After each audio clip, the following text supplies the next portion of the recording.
বাবা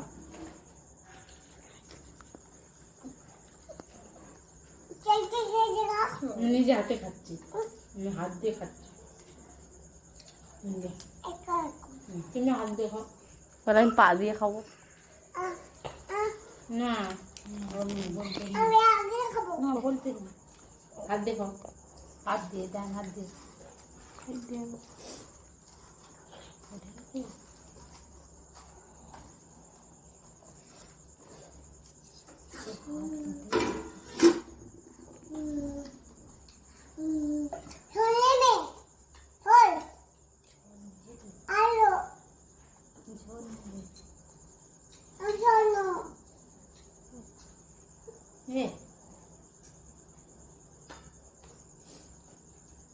ঝাল লাগবে দেখ।